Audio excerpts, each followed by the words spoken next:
안녕하세요. 부자된 매직TV 시청자 여러분. 오늘도 이렇게 소중한 시간을 내주시고 제 영상을 시청해 주셔서 감사합니다. 오늘은 2025년 10월 13일 새벽 시간입니다.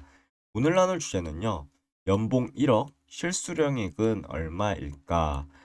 연봉 1억을 통해서 부자처럼 돈 다루는 인생 전략을 한번 알아보도록 하겠습니다. 많은 직장인들이 꿈꾸는 숫자가 있죠. 바로 연봉 1억입니다. 하지만 막상 현실에서 1억 원을 받는다고 해서 모두 부자가 되는 것은 아니죠. 세금을 떼고 나면 얼마나 남을까? 이 돈으로 정말 여유롭게 살 수 있을까? 이런 질문들 한 번쯤 해본 적 있으시지 않으신가요? 저 또한 있는데요. 오늘은 단순히 연봉 1억의 실수령액을 개선하는 것을 넘어 그 돈으로 어떻게 살아야 진짜 부자가 되는지 세금 지출 투자까지 종합적으로 살펴보는 시간을 가져보도록 하겠습니다. 그러면요, 연봉 1억 실제 손에 쥐는 돈은 얼마일까요? 먼저 현실적인 계산부터 해봅시다. 어, 제가 이거 들고 와봤는데요. 정리를 좀 해봤습니다.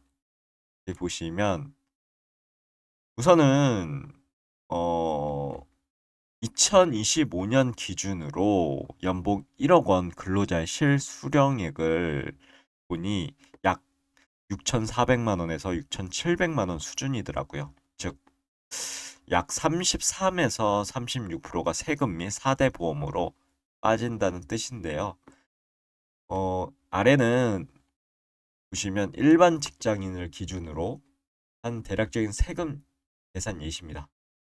소득세 플러스 지방소득세로 약 1,500만 원이 나가고요. 국민연금으로 450만 원, 그리고 건강보험 및 장기요양보험으로 약 400만 원, 고용보험으로 약 100만 원, 총 공제는 약 2,450만 원이 되고요.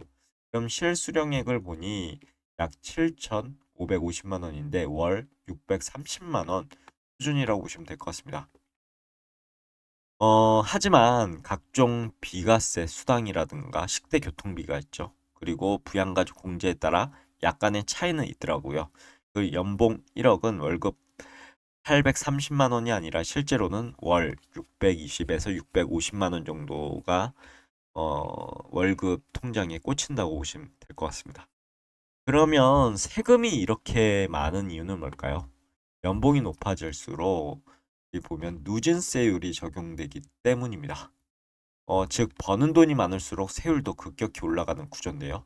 2025년 근로소득세 누진세율 예시인데 보시면 1,200만 원 이하는 6%, 1,200에서 4,600만 원은 15%, 4,600에서 8,800은 24%, 8,800에서 1억 5천만 원은 35%, 1억 5천만 원 초과는 38% 이상. 이렇게 보시면 될 것 같습니다. 따라서 연봉 1억을 넘는 순간부터 소득세 체감 부담이 확 뛰어오르게 되죠. 어, 그래서 부자들은 단순히 돈을 많이 버는 것보다 세금 줄이는 방법, 그 절세 전략이라고 하죠. 이 절세 전략에 더 집중합니다. 세금을 아는 사람이 부자가 되는 거죠. 절세 전략을 한 세 가지 정도로 정리해 보도록 하겠습니다. 연봉 1억 시대 진짜 부자가 되려면 버는 법보다 남기는 법을 알아야 합니다. 연봉 1억 근로자의 실질적으로 도움이 되는 절세 팁은 세 가지인데요. 우선은 개인형 퇴직연금 제도를 이용하셨으면 좋겠습니다. IRP라고 하죠. IRP 제도 특징을 간단히 알아보면 취업자가 재직 중에 자율로 가입하거나 퇴직 또는 이직 시 받는 퇴직급여를 계속해서 적립, 운영할 수 있는 퇴직연금 제도입니다. DC형 퇴직연금 근로자는 동일한 금융기관에 IRP 현물 이전 가능하고요. 어, IRP 하고요. 플러스 연금저축 세액공제 활용하는 것도 좋을 것 같습니다. 연금 활용하면요. 연간 최대 900만 원까지 세액공제 가능하고요. 공제율은 13.2에서 16.5% 정도 됩니다. 즉 1년에 최대 148만 원의 세금, 환급 효과를 기대할 수 있죠. 단순히 노후 대비용이 아니라 현명한 절세 수단이 되기도 합니다. 그리고요. 이어서 ISA 계좌. KB 국민은행에서 자료를 가져와 봤는데요. 보시면 간단하게 ISA 같은 경우는 만능 통장이라고도 불리는데요. 개인 종합 자산 관리 계좌입니다. 최대 연간 납입 한도가요. 연 4천만 원, 총 2억 원으로 2025년부터 적용이 됐죠. 그리고 장기 저축성 보험도 이용해 보셨으면 좋겠습니다. 비과세 상품으로요. 10년 이상 유지 시 비과세. 그리고 해외 주식형 펀드도 좋을 것 같습니다. 과세 대상이지만 세금 효율 좋은 ETF 구조 선택 가능하고요. 이런 상품을 조합하면 세후 수익률이 1에서 2%포인트 높아지고 장기적으로 수천만 원 차이를 만들 수 있다라고 봅니다. 그리고 이어서 주택 부동산 관련 공제 확인도 하셨으면 좋겠습니다. 무주택자는 주택청약 종합저축에 가입해 소득공제 혜택이 있고요. 전세대출 이자 공제도 가능하고 어, 최대 300만 원 한도입니다. 그리고 즉 세금을 줄이면서 자산을 쌓는 구조로 설계하는 게 핵심이죠. 연봉 1억이 되려면 진짜 부자가 되려면 어떻게 살아야 될까요? 이렇게 살면 좋을 것 같습니다. 연봉 1억이라고 해도요. 서울 기준 월세 200만 원, 식비, 보험료, 교육비, 세금까지 고려하면 실제 저축 여력은 100만 원 내외가 되겠죠. 그러면 어떻게 해야 될까요?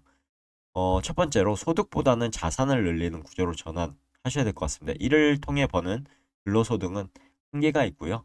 하지만 자산소득, 예를 들어서 이자, 배당, 임대소득은 돈을 버는 구조로 만들어줍니다. 따라서 일정 시점부터 소득을 투자로 전환하는 전략이 필요하고요. 예를 들면 월 100만 원씩 ETF 적립식 투자를 하게 되면 10년 후에는 약 2억 원 자산 형성 가능하고요.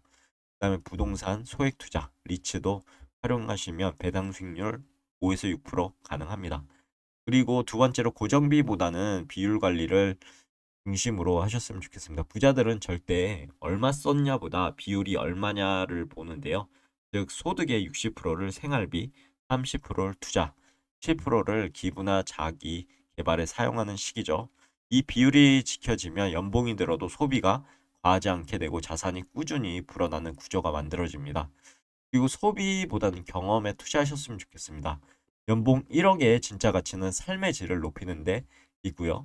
그리고 단순히 명품이나 고급차보다는 지식, 건강, 관계, 경험에 투자하는 것이 장기적으로 더 큰 부를 만들게 됩니다. 예를 들면요. 매년 1회 해외 재테크 세미나를 참석하시고요. 금융서적이나 경제 관련 콘텐츠도 구독해 보시고 자기 개발과 건강 관리 필수죠. 이런 지출은요, 소비가 아닌 자산이 됩니다. 결국 돈이 아닌 마인드가 부자를 만드는데요. 정리해보자면요. 간단하게, 음, 정리해보자면 이렇게 정리하실 수 있을 것 같습니다. 결국 돈이 아닌 마인드가 부자를 만들고요. 연봉 1억은 시작점일 뿐이고, 그 돈을 어떻게 바라보고 어떻게 흘려보내는가가 인생의 부를 결정한다고 저는 생각합니다. 진짜 부자들은 아래 세 가지 정도로 공통적으로 실천하는데요. 첫 번째, 돈을 흐르는 자원으로 보고요. 그리고 두 번째, 세금과 재테크를 공부하고요. 세 번째, 소득 크기보다 남은 돈을 늘리는 거죠. 결국 1억을 받는 사람이 아니라 1억을 어떻게 다루느냐에 따라 부자가 된다라고 전 봅니다. 그러면 오늘도 맺은말을 통해서 오늘의 영상 마무리하도록 하겠습니다. 연봉 1억 듣기에는 멋지지만 실제로는요, 세금과 지출을 고려하면 결코 여유롭지 않습니다. 그러나 그 돈을 지혜롭게 관리하고 투자한다면 누구보다 빠른 경제적 자유로 다가갈 수 있지 않을까요? 부자란 돈이 많은 사람이 아니라 돈이 흘러가는 방향을 아는 사람이다. 라고 저는 봅니다. 이 말을 항상 기억하고요. 저도 기억하고 있습니다. 여러분들의 연봉 1억 라이프를 진짜 부자의 삶으로 바꿔보시는 건 어떨지요? 핵심 요약을 해보자면요. 연봉 1억, 실수령액은 약 6,400에서 6,700만 원 정도 됩니다. 월급으로 보면 620에서 650만 원. 세금 구조는 소득세, 그리고 4대 보험, 그리고 어 이것을 통해서 이제 보시면 소득세, 4대 보험 약 33에서 36% 부담. 핵심 포인트는 월세 전략, 투자 구조, 소비 비율, 관리라고 머릿속에 넣어두시면 좋을 것 같습니다. 오늘 내용은 여기까지고요. 내일도 더 좋은 콘텐츠로 찾아뵐 수 있도록 열심히 노력해 보도록 하겠습니다. 감사합니다.